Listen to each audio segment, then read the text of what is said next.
Welcome to week 4 of Global Environmental Governance. This week we talked about particular instruments or tools that governments often used in this space, namely treaties, which are legally binding international agreements between two or more states that are negotiated by diplomats. There are bilateral environmental agreements between two countries, or multilateral environmental agreements that have 3 or more parties to them.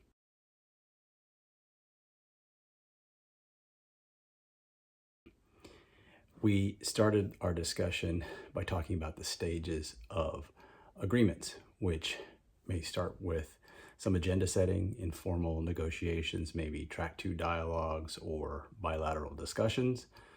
We talk then about formal negotiations that start between states. Often there's an agenda setter, perhaps the leaders or the host of the meetings is setting the agenda for the meeting, and maybe supplemented if there's already an existing international organization that does some of the organizational detail. There are often subgroups for more specialized topics within the context of the negotiations. You'll get to a point where there's bracketed text, which suggests that there are areas of disagreement. And ultimately, what comes out of these processes is a consensus agreement, although sometimes dissent may be overruled. And that can be a long process, can last multiple years if some meetings fail or if there are contentious items. As I mentioned, there is often an agenda setter that may not only set the terms of discussion, but they may also be the ones to distribute a draft text that others react to. Once you ultimately have a text that's been agreed to by states, then it may be open for signature, which more or less indicates that countries are suggesting they're supportive of the agreement and will take it home for domestic legal ratification, which may be an additional step in parliamentary democracies where the head of state is also the head of a political party. That may be more or less a foregone conclusion, but in countries like the United States in particular, it is not. The leader may have to take that agreement home to be ratified or supported by their legislature. The next stage is if that treaty gets enough ratifications, which may be a certain threshold of states or a significant number of states that are responsible for the problem, depending upon how the treaty language has been drafted, then it will enter into force. And again, that can take a considerable amount of time between when the treaty was open for signature and when it ultimately enters into force. It could take months, it could take years. And then begins the real work, which is domestic implementations that states are supposed to follow through on their obligations. And that's only true for the states that have ratified the treaty. They are the only ones that are bound. Some treaties allow for reservations so that a state is only bound by some provisions of the treaty and not all of them. One thing I didn't mention before is that treaties, after they've entered into force and are being implemented domestically, will have annual, sometimes every other year, meetings of the parties to discuss the status of implementation and if further steps and further legal action is warranted.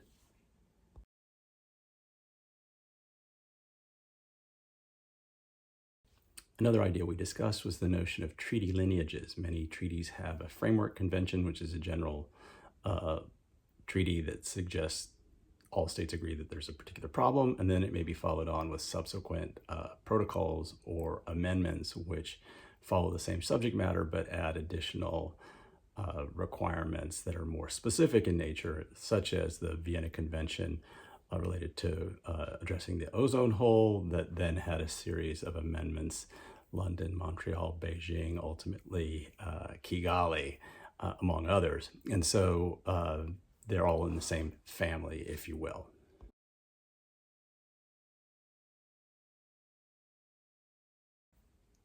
We also talked about why treaties have been especially popular in the environmental space relative to other issue areas like global health, where there are very few treaties. And so one of the answers to that question is that treaties are legally binding, and legally binding instruments are considered a more serious obligation because of the threat of sanction. Although, as we've consistently talked about in the international arena, that threat of sanction is often remote, maybe lacks credibility. It may be seen as a vehicle because it's considered serious. It may be considered a vehicle by which domestic actors can force states that are not in compliance with an international obligation to comply, either through domestic political pressure, shaming and public notice in the media, or in some cases, perhaps through legal means, although many countries ensure that an international treaty does not necessarily confer the rights of being able to sue domestically thereafter. One other reason for there being so many treaties in the environmental space maybe is a force of habit. And so it could just be we've had a lot of treaties in this space, and therefore we consider treaties as the appropriate way of dealing with global environmental problems. Now, we might think about there being specific attributes of the nature of the problem in the environmental space where the issues are more ones of deadlock or prisoner's dilemma, where there are higher incentives for actors to cheat. The incentives are less well aligned than, say, in the global health space, where it's maybe more akin to a stag hunt or harmony game, where actors have overwhelming incentives to try to cooperate with each other to avoid, say, dangerous infectious diseases. That may mean that there's more of a preference for treaties in the environmental space because there are more concerns about cheating and risks of defection. So there is a higher demand for specifying clear obligations in a legal manner and try to discourage free riding. And those may be reasons why treaties are preferred in the environmental space compared to other issue areas.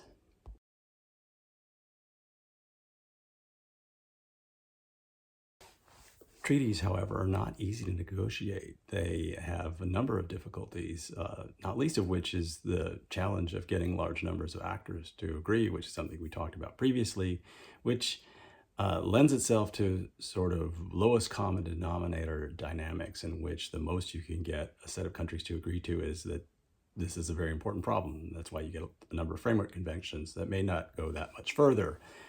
This in turn sets in motion a challenge of deep versus broad participation. If you want deeper, more specific obligations for states, you may have to get a narrower set of of like-minded countries together, which may mean a smaller number of states. Whereas if you want broad participation, particularly ones that are responsible for the problem, you may need a shallower agreement. All of these negotiations are also occurring in the shadow of domestic politics, in which the leaders are answerable to their citizens at home, and there may be domestic pressures from industry lobby groups who see environmental treaties as impinging and imposing costs on them. These treaties can take a long time to negotiate, decades even, and so if you're concerned about an urgent problem, a treaty mechanism may not deliver results in the short run.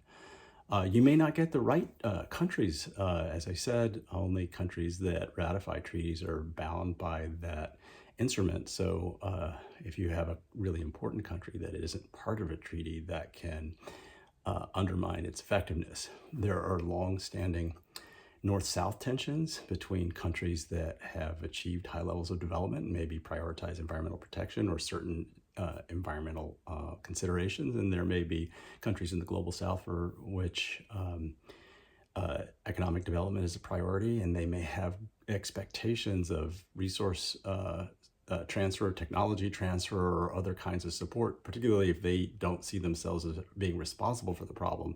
So that can bedevil finding consensus. The U.S. is a particularly challenging actor given its sort of pro-sovereignty minded approach.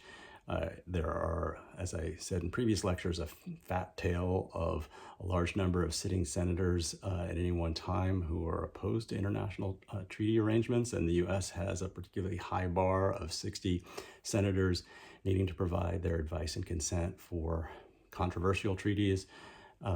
Some agreements can go through executive action only, but most treaties require Senate advice and consent, and that can be a challenge. The other issue that we talked about is challenges of time horizons.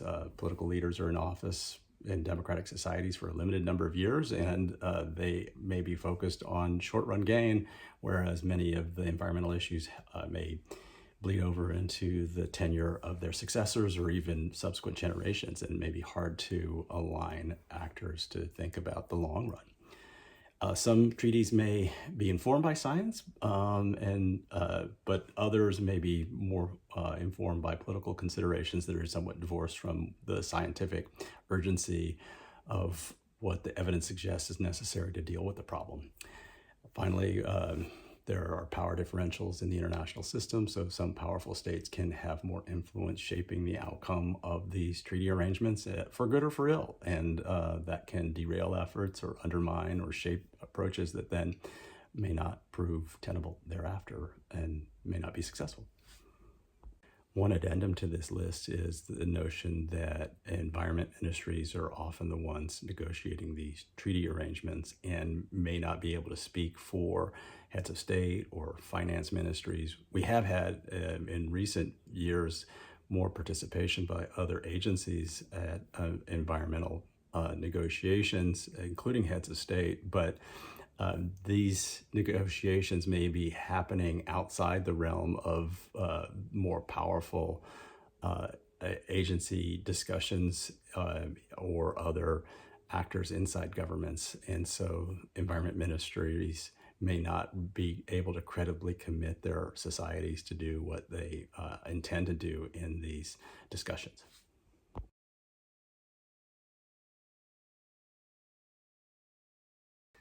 There are also specific challenges for developing countries in participation in these treaty negotiations because of limitations in the small size of delegations and the depth of their capacity to defend their interests, given maybe variation in legal training or having a deep bench of people.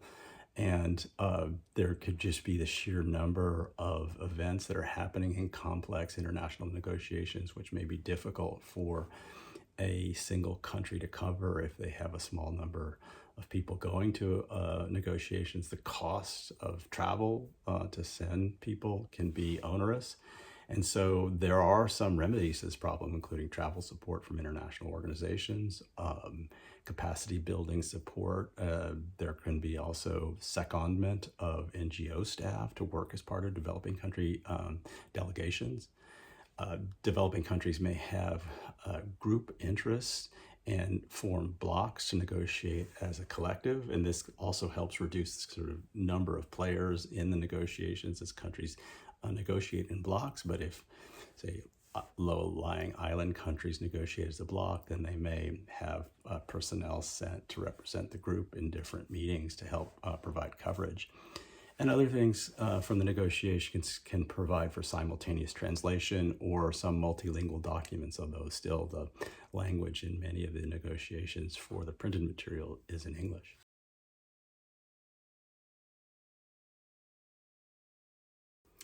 We also talked about the trends in international treaties in the environmental space. There were two peaks in the number of international environmental treaties.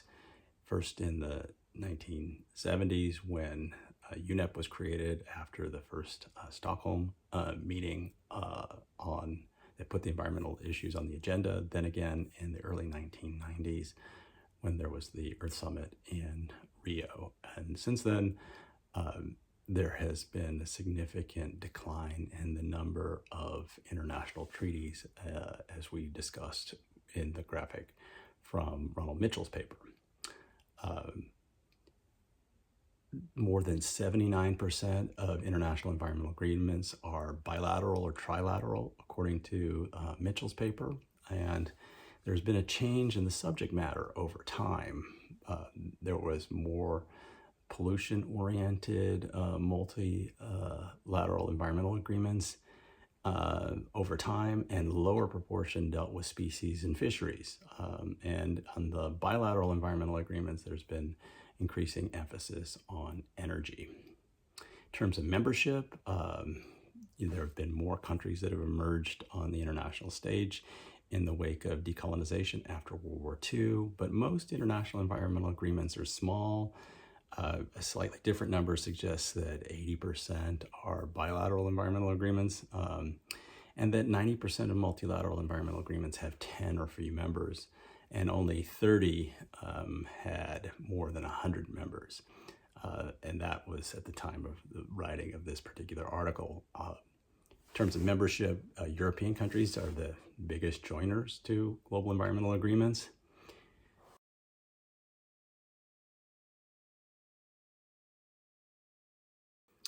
Another paper we talked about considers the herd mentality in international environmental treaty design. On some level, there's a herd mentality in global environmental governance because there's a preference for treaties over other kinds of approaches. There also may be a preference for particular kinds of treaties that have quantity-based targets as opposed to price-based mechanisms as part of their treaty design.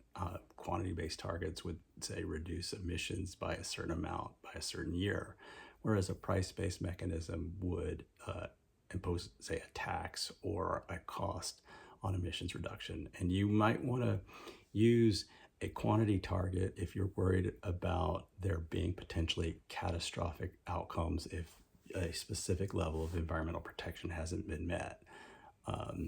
You might use a price-based mechanism when you're worried about potentially steep and rising costs and you're not quite sure how expensive it will be to comply with particular obligations. They use a series of simple curves to look at the marginal benefit of, say, additional environmental protection and the marginal cost of additional environmental protection, and suggest that the most, say, efficient outcome is one where marginal benefits equal marginal cost. And they note that in situations in which there are steep marginal benefits of addressing a problem and there are flat marginal costs of addressing a problem, then a quantity-based target may be more appropriate. If you have a situation in which you have steeply rising marginal cost and flat marginal benefits, you may want to use a price instrument to contain costs. So you may not get a guaranteed level of environmental protection, but you'll ensure that the cost of compliance will not rise steadily out of control. Or some other mechanism like a safety valve, which would allow, say, additional pollution to occur if costs rise rapidly, that can help prevent there being runaway costs being imposed on private sector actors to ameliorate an environmental problem. That may be desirable in situations where the private sector cost concerns may preclude you reaching an environmental agreement in the first place and may make it impossible for you to make any progress. So having some price-based mechanisms could be helpful in those situations. These are arguments that were bandied about in the 1990s and 2000s and may be a little passé on some level, but help us understand that we may need to have some flexibility in our approach and not be wedded to some kinds of treaty design just because that's the way we've always done it. We may need to be mindful of the challenges of potentially runaway costs when we have limited information about the ability to comply. Although, as I noted, private sector actors often overstate their costs of compliance. And if you are able to impose rules, they are often able to comply at a lower cost. Nonetheless, this article illustrates some of these tensions and the habits that have formed in previous international environmental treaty design.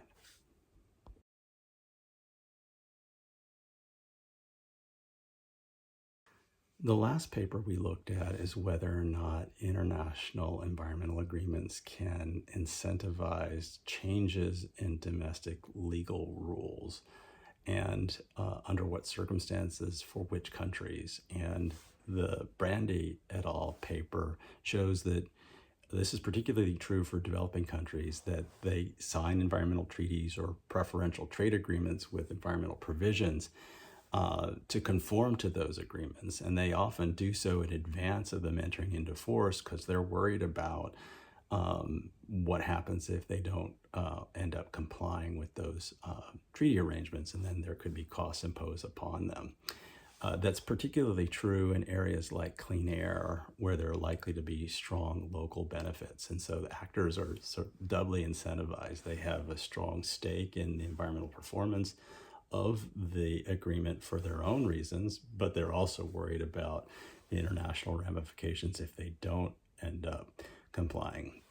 So that's interesting. They also find that the effects are stronger for preferential trade agreements than they are for just international environmental agreements, that many preferential trade agreements of late in the recent era have had even sometimes more specific and stronger environmental provisions. And so that might make preferential trade agreements a preferable tool to use if you can include environmental provisions in them, in part because they are frequently accompanied by stronger enforcement powers than you have in typical international environmental agreements. So countries are at risk of trade sanctions if they don't live up to their obligations under these preferential trade agreements, so they may be more incentivized than they otherwise would be.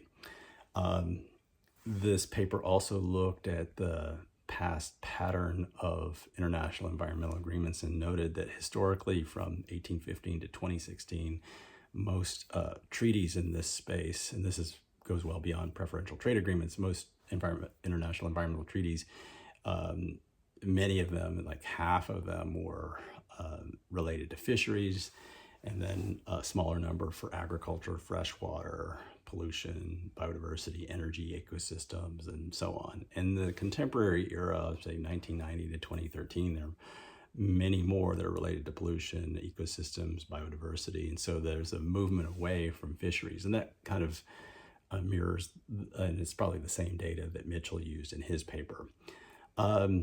So the takeaway here is that states might be more motivated to live up to their commitments with trade agreements because of the potential penalties for noncompliance. There is a concern about the fairness with which developing countries may find themselves facing this potential costs associated with noncompliance with preferential trade agreements, and developed countries may use these preferential trade agreements as a disguised form of protectionism to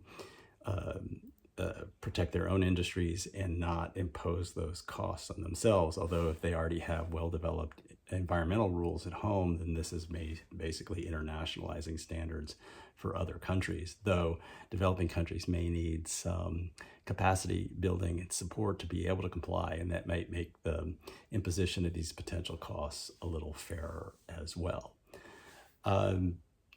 Next week, we'll be talking more about whether we think that international treaties are successful in changing the behavior of states. So be ready for that. Thank you.